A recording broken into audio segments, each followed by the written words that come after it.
तुम पंछी इस अजीब कद्दू के अंदर छिपकर मुझसे नहीं बच सकते। आज मैं इस कद्दू के टुकड़े टुकड़े कर दूंगा और तुम दोनों को शहर के बाजार में बेच दूंगा। नहीं विक्रम, भगवान के लिए हमें छोड़ दो, हमारी दुनिया मत उजाड़ो। टुन्नू, कुछ करो टुन्नू।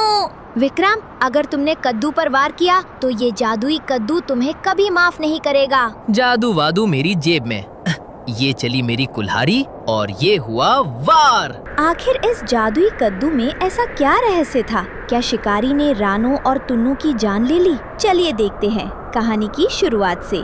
रात का समय था, जोरदार तूफान चल रहा था। रानो और टुन्नू का घोंसला टूटकर गिर जाता है। सुबह होती है। टुन्नू, उठो टुन्नू, आंखें खोलो, देखो सब कुछ बर्बाद हो गया। हमारा प्यारा घर, तिनका तिनका जोड़कर बनाई हमारी गृहस्थी और हमारे बच्चों के अंडे देने की जगह सब मिट्टी में मिल गया।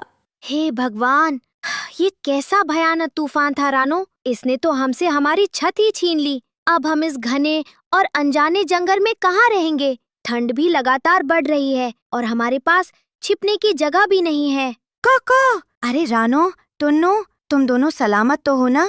मैंने दूर से तुम्हारा घोंसला गिरते हुए देखा, पर आफत यही खत्म नहीं हुई है। मैंने अभी अभी सुबह के धुंधलके में देखा कि क्रूर शिकारी विक्रम इसी तरफ आ रहा है। उसके पास बहुत बड़ा जाल है। शिकारी? नहीं कालू भाई, ये नहीं हो सकता।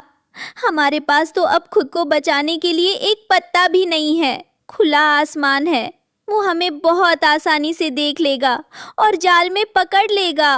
डरो मत रानो बहन, जब तक तुम्हारा भाई मिट्ठू यहाँ है, कोई शिकारी तुम्हारा बाल भी बांका नहीं कर सकता। विपत्ति के समय जो काम आए वही सच्चा दोस्त है। मेरे पास इस मुसीबत से निकलने का एक अचूक उपाय है। कैसा उपाय मिट्ठू भाई? जो भी है जल्दी बताओ, मेरी तो जान हलक में अटकी है। कहीं ऐसा ना हो कि बातें करते करते वो शिकारी यहाँ पहुँच जाए। जंगल के उत्तरी छोर पर बूढ़े बरगद के पास एक जादुई कद्दू है। वह कोई साधारण कद्दू नहीं है, वो एक जादुई घर है।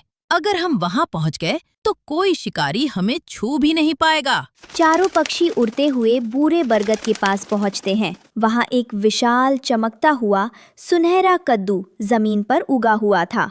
वाह, ये कितना दिव्य और सुंदर है। ये तो सचमुच सोने की तरह चमक रहा है। क्या सच में हम इसके अंदर रह सकते हैं?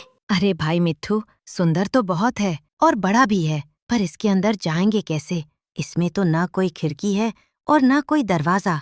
ये तो पूरी तरह बंद है। यही तो इसका जादू है कालू भाई। इसके अंदर जाने के लिए एक जादुई मंत्र बोलना पड़ता है। सब एक साथ अपनी आंखें बंद करो और मेरे पीछे दोहराओ। जादुई कद्दू खोलो द्वार, संकट में है पंछी परिवार। सब एक साथ मंत्र बोलते हैं। कद्दू में एक छोटा सुंदर दरवाजा खुल जाता है। अंदर से गर्म और सुरक्षित रोशनी बाहर आती है। अरे वाह, अंदर तो सोफे जैसी घास बिछी है। रानो, ये तो हमारे पुराने घोंसले से भी लाख गुना अच्छा है। ये सिर्फ एक कद्दू या घर नहीं है टुन्नू, ये हम बेघर पंछियों के लिए भगवान का भेजा हुआ आशीर्वाद है। कालू भाई, मिट्ठू भाई, अगर आज आप दोनों ना होते तो हम मारे जाते। आपका बहुत बहुत धन्यवाद। अरे रानो, दोस्ती में धन्यवाद बोलकर हमें पराया मत करो। हम दोस्त हैं और दोस्तों का फर्ज ही यही होता है। तुम और टुन्नू अंदर आराम करो, मैं और मिट्ठू बाहर की डालियों पर बैठकर पहरा देते हैं।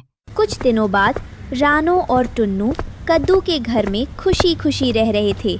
अचानक बाहर भारी कदमों की आवाज सुनाई देती है। शिकारी विक्रम अपने हाथ में बड़ा सा जाल और बंदूक लेकर आता है।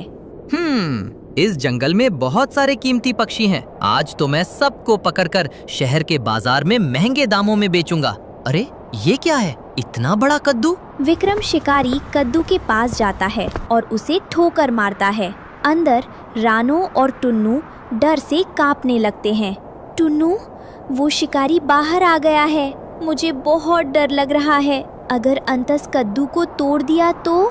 घबराओ मत रानो, जब तक मैं जिंदा हूँ मैं तुम्हें कुछ नहीं होने दूंगा।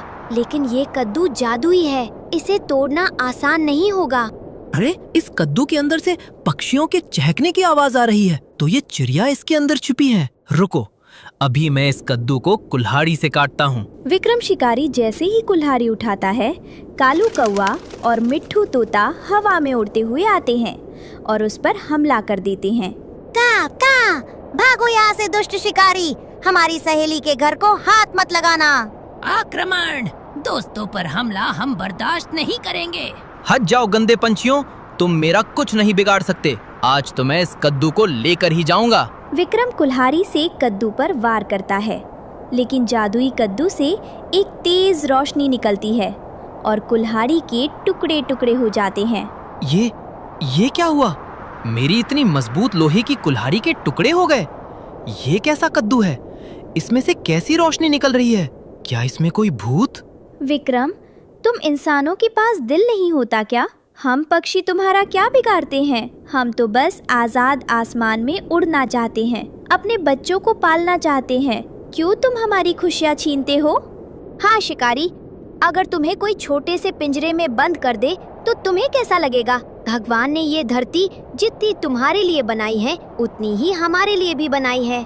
पक्षियों की बातें सुनकर और कद्दू के चमत्कार को देखकर शिकारी विक्रम स्तब्ध रह जाता है। उसके हाथ से जाल गिर जाता है। मुझे माफ कर दो छोटे पंछियों। आज तक मैंने सिर्फ अपने फायदे के बारे में सोचा। मैंने कभी नहीं सोचा था कि तुम्हारी भी एक दुनिया है, तुम्हारी भी भावनाएं हैं। इस जादुई कद्दू ने और तुम्हारी एकता ने मेरी आंखें खोल दी। क्या तुम सच कह रहे हो या ये तुम्हारा कोई नया जाल है? नहीं कौवे भाई, मैं अपनी माँ की कसम खाकर कहता हूँ, मैं सच कह रहा हूँ। आज रानो और टुन्नू के शब्दों ने सीधे मेरे दिल पर चोट की है। आज से मैं शपथ लेता हूँ कि मैं कभी किसी पक्षी या जानवर को नहीं पकड़ूंगा, न ही उन्हें कोई नुकसान पहुँचाऊंगा। मैं अपना ये पापी जाल और बंदूक यहीं हमेशा के लिए छोड़ रहा हूँ। विक्रम अपना जाल और बंदूक फेंककर वहाँ से हमेशा के लिए चला जाता है। रानो और टुन्नू कद्दू के घर से बाहर आते हैं। चारों दोस्त एक दूसरे के गले मिलते हैं। आज हमारी सच्ची दोस्ती, हमारी अटूट एकता और इस जादुई घर ने हमारी जान ही नहीं बचाई बल्कि एक इंसान को भी सही रास्ता दिखाया। और सबसे बड़ी बात, एक क्रूर इंसान का दिल बदल गया। चलो दोस्तों, इस खुशी में आज जादुई कद्दू के घर के सामने एक शानदार दावत उड़ाते हैं। क्यों नहीं? काव आज तो जंगल के सबसे मीठे मीठे जामुन और अमरूद खाए जाएंगे। आज की पार्टी मेरी तरफ से। सभी पक्षी खुशी से चहकने लगते हैं और आसमान में ऊंची उड़ान भरते हैं। जादुई कद्दू का घर उनकी सुरक्षा के लिए हमेशा वहीं खड़ा रहता है। एकता में बहुत बड़ी शक्ति होती है। यदि हम सच्चे दिल से एक दूसरे का साथ दे तो बड़े से बड़े संकट को भी टाला जा सकता है और दुश्मनों का दिल भी जीता जा सकता है।